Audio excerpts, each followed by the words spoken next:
Bienvenue sur Africa 24 pour cette nouvelle édition du QG Weekend. À la une de l'actualité. Au Tchad, après la clôture du Forum national sur les réformes institutionnelles, le président de la République, Idriss Déby Itno, multiplie les consultations avec les forces vives du pays.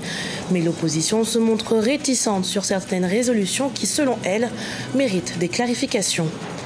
Face à la polémique grandissante autour d'une possible installation militaire américaine au Ghana, le président Nana Akufo-Addo s'est adressé à la nation pour démentir les rumeurs.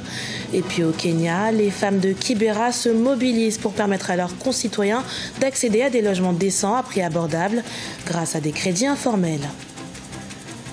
Mais tout d'abord, en Sierra Leone, je suis venue ici pour féliciter notre nouveau président. Ces mots sont ceux de Samura Kamara, candidat de l'APC, ancien parti au pouvoir, à l'égard de Julius Maada Bio, nouveau président de la République. 3 jours après l'annonce des résultats officiels, le candidat malheureux à la présidentielle s'est rendu au domicile du vainqueur ce samedi 7 avril.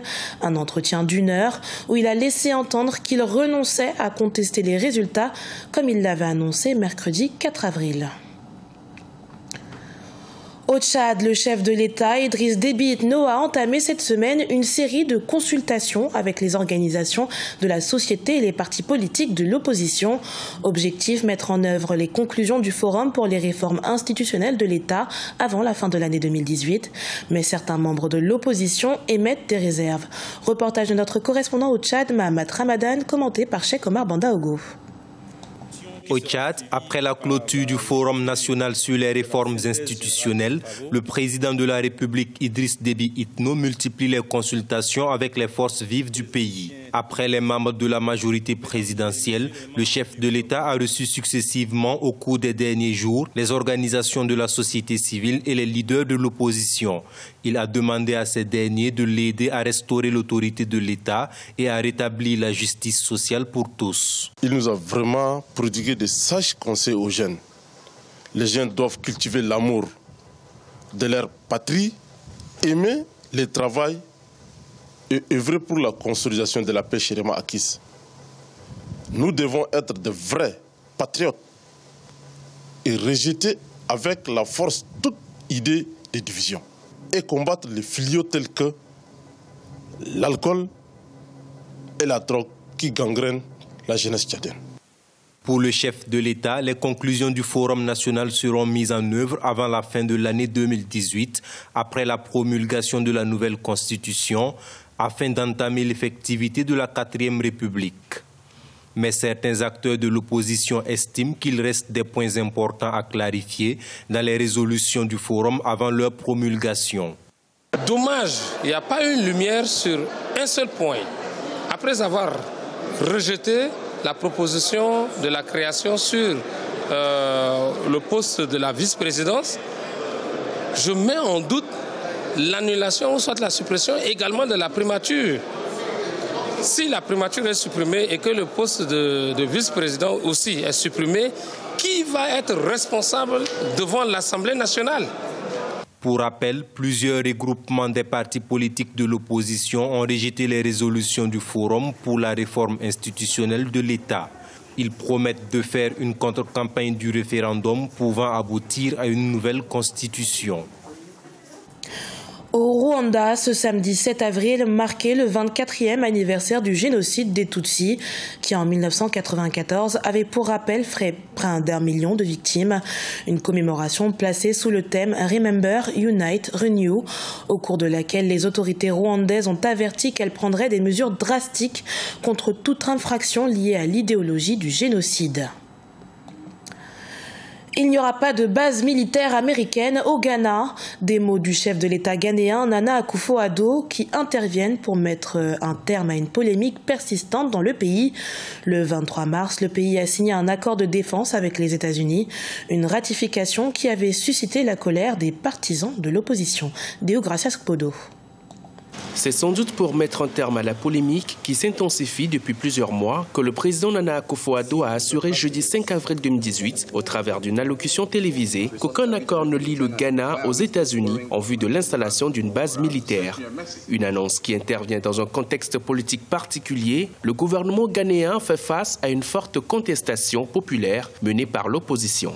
Nous nous associons à la coalition nationale interpartie pour la souveraineté du Ghana pour envoyer un signal clair et sans équivoque au président Nana Akufo-Addo et à son gouvernement. Nous sommes opposés à l'établissement de bases militaires étrangères au Ghana.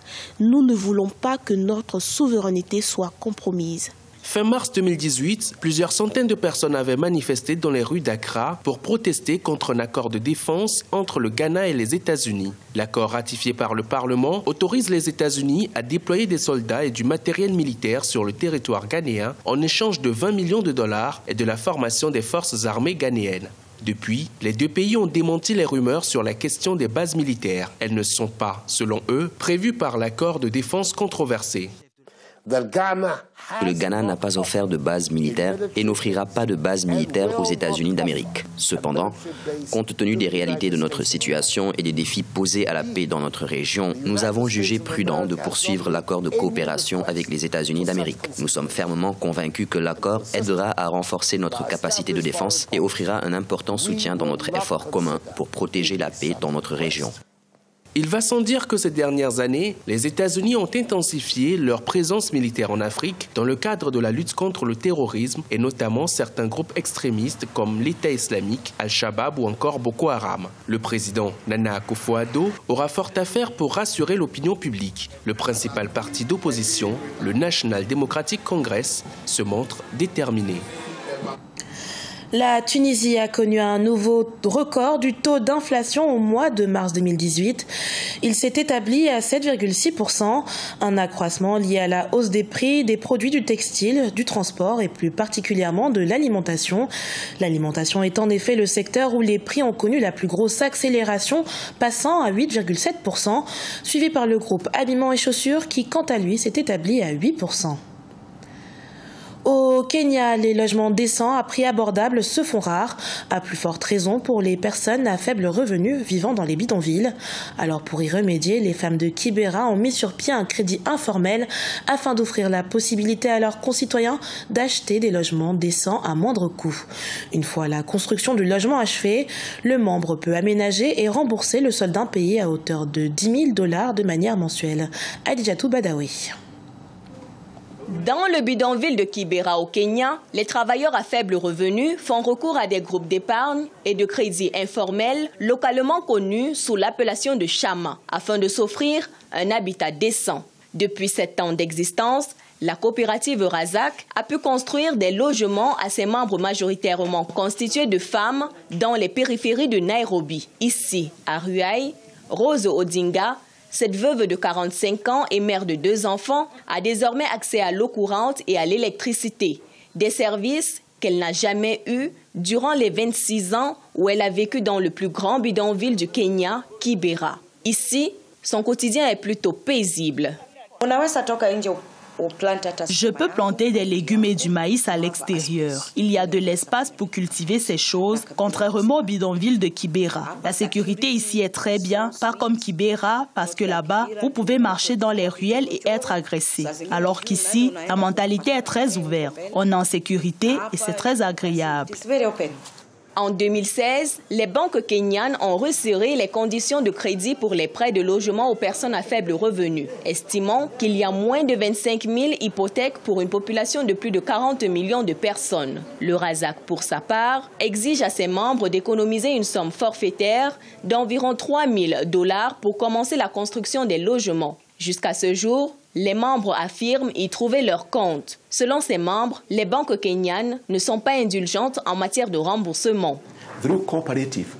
Ce projet n'aurait pas pu décoller si nous étions allés voir une banque, car elles sont strictes sur les remboursements. Si vous devez 20 000 shillings, alors c'est cette somme que vous rembourserez et pas moins. Ainsi, la coopérative travaille pour nous et elle nous octroie aussi des prêts. Vous pouvez accéder à des prêts qui font jusqu'à 5 fois votre épargne. Si vous avez économisé 10 000 shillings, elle peut vous octroyer un prêt de 50 000 shillings. Le Razak, faisant partie du syndicat national des coopératives d'habitation du Kenya, dispose d'un terrain de 6 hectares sur lequel 136 logements où les personnes à faible revenu peuvent élire domicile. Pourtant, la Constitution du Kenya énumère l'accès à un logement décent comme un droit. Cependant, les logements sociaux nouvellement construits sont occupés par des personnes de classe moyenne et supérieure. Selon la Banque mondiale, le Kenya devra construire 2 millions de maisons à prix accessible pour faire face à son déficit de logement au regard de la croissance rapide de ses bidonvilles.